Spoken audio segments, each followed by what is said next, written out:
कभी सोचा है कि भारत में कुछ इमारतें सिर्फ पत्थर और गारे से कहीं ज्यादा क्यों हैं? ये सिर्फ ईंटों की बनी हुई बिल्डिंग्स नहीं है, बल्कि इनमें आस्था, इतिहास और कला सब कुछ एक साथ सांस लेता है। तो चलिए, आज इसी बनावट के पीछे छिपे गहरे मतलब को समझने की कोशिश करते हैं। लेकिन इससे पहले कि हम आगे बढ़ें, एक सवाल पर रुकते हैं। आखिर ऐसी क्या बात है जो किसी बिल्डिंग को पवित्र बना देती है? क्या वो उसका शानदार डिजाइन है, या उसके अंदर रखी कोई मूर्ति, या फिर उससे जुड़ी करोड़ों लोगों की श्रद्धा? यही सवाल आज हमारी पूरी बातचीत का बेस बनेगा। ठीक है, तो शुरू करते हैं। इससे पहले कि हम किसी एक आर्किटेक्चर को बारीकी से देखें, भारत के बड़े रिलीजियस लैंडस्केप को समझना जरूरी है। ये जमीन कई धर्मों का घर है और हर धर्म ने इस मिट्टी पर अपनी आस्था के बिल्कुल अलग यूनिक निशान छोड़े हैं। अब ये देखिए, ये डाइवर्सिटी कितनी कमाल की है। एक तरफ हिंदू धर्म के विशाल मंदिर और पवित्र ज्योतिर्लिंग है, दूसरी तरफ सिखों के गुरुद्वारे हैं जो सिर्फ पूजा की जगह नहीं बल्कि सेवा और कम्युनिटी का सेंटर हैं। बौद्ध मठ और स्तूप हैं जो शांति और मेडिटेशन का सिंबल बनकर खड़े हैं। और वहीं इस्लामी मस्जिदें और दरगाहें इबादत और भक्ति की जगह हैं। हर एक का अपना आर्किटेक्चर, अपना आध्यात्मिक वजूद है। अच्छा, अब इतनी बड़ी डाइवर्सिटी को अगर और अच्छे से समझना है तो चलिए एक चीज पे जूम इन करते हैं। एक हिंदू मंदिर, अगर हम इसके बेसिक स्ट्रक्चर को समझ गए तो ये भी समझ जाएंगे कि आर्किटेक्चर और आध्यात्मिकता कैसे एक दूसरे में मिल जाते हैं। किसी भी हिंदू मंदिर का जो दिल होता है ना, उसका जो कोर है वो है गर्भगृह। इसका लिटरल मीनिंग है गर्भ का घर। ये वो सबसे पवित्र, थोड़ा अंधेरा और शांत कमरा होता है जहां मेन भगवान की मूर्ति रखी जाती है। ऐसा माना जाता है कि डिवाइन एनर्जी सबसे ज्यादा यहीं पर होती है। गर्भगृह से ठीक बाहर निकलें तो आता है मंडप। ये एक बड़ा सा हॉल या बरामदा होता है जहां लोग प्रार्थना, कीर्तन और दूसरे रिचुअल्स के लिए इकट्ठा होते हैं। मतलब ये एक तरह से भक्तों और भगवान के बीच का मीटिंग पॉइंट है, एक कम्युनिटी स्पेस। अब वो हिस्सा जो मंदिर को दूर से ही एक पहचान देता है, वो है उसका शिखर। ये टावर जैसी ऊंची बनावट ठीक गर्भगृह के ऊपर होती है। ये सिर्फ एक डिजाइन एलिमेंट नहीं है, बल्कि ये उस पवित्र पहाड़ का प्रतीक है जो जमीन और आसमान को जोड़ता है। और आखिर में गर्भगृह की तरफ देखते हुए आपको अक्सर देवता का वाहन मिलेगा।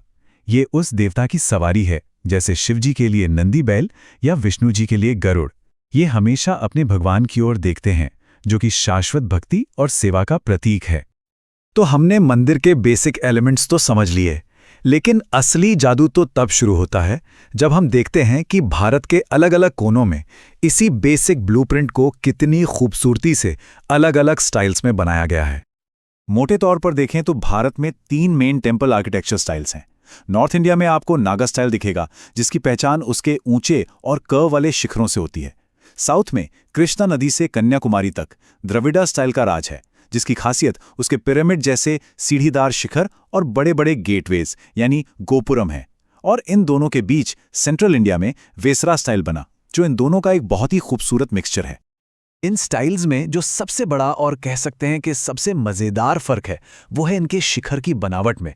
नागर स्टाइल का शिखर एक पहाड़ की चोटी जैसा लगता है, जिसमें एक कर्व होता है। वहीं द्रविड़ स्टाइल का शिखर एक सीढ़ीदार पिरामिड की तरह लेयर बाय लेयर ऊपर उठता है।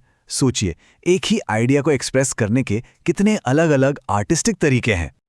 और हाँ, वेसर स्टाइल के बारे में एक और दिलचस्प बात, इसे चालुक्य स्टाइल भी कहते हैं, क्योंकि ये चालुक्य राजाओं के समय में बहुत फला फूला। ये सच में नॉर्थ और साउथ की कला का संगम है।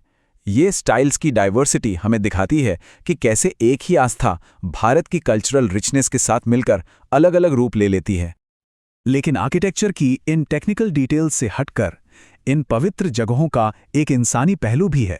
ये सिर्फ पत्थर की इमारतें नहीं हैं, ये उन करोड़ों लोगों की आस्था और सफर की मंजिल हैं जो यहाँ मन की शांति और मोक्ष की तलाश में आते हैं। 4 हिंदू धर्म में ये नंबर सिर्फ एक गिनती नहीं है, ये प्रतीक है एक बहुत बड़ी, एक बहुत ही पवित्र यात्रा का। एक ऐसी तीर्थ यात्रा जो आस्था के धागे में पूरे भारत को एक साथ पिरो देती है। इसे कहते हैं 4 धाम यात्रा। सोचिए, ये 4 धाम भारत के 4 कोनों में हैं। नॉर्थ में हिमालय में बद्रीनाथ, वेस्ट में अरब सागर के किनारे द्वारका, ईस्ट में जगन्नाथपुरी और साउथ में रामेश्वरम।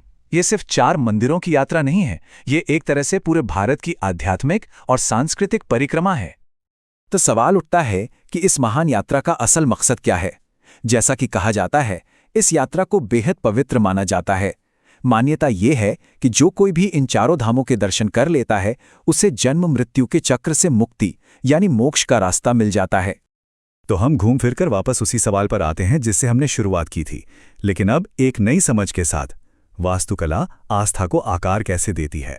एक मंदिर के गर्भगृह के डिजाइन से लेकर पूरे देश में फैले 4 धामों के मैप तक, ये आर्किटेक्चर ही है जो हमारी न दिखने वाली आस्था को एक ठोस रूप देता है, उसे एक दिशा देता है और सदियों तक जिंदा रखता है। तो अगली बार जब किसी पवित्र स्थान पर जाएं, तो सिर्फ इमारत को मत देखिए, उसके भीतर बसी आस्था की कहानी को महसूस करने की कोशिश कीजिए।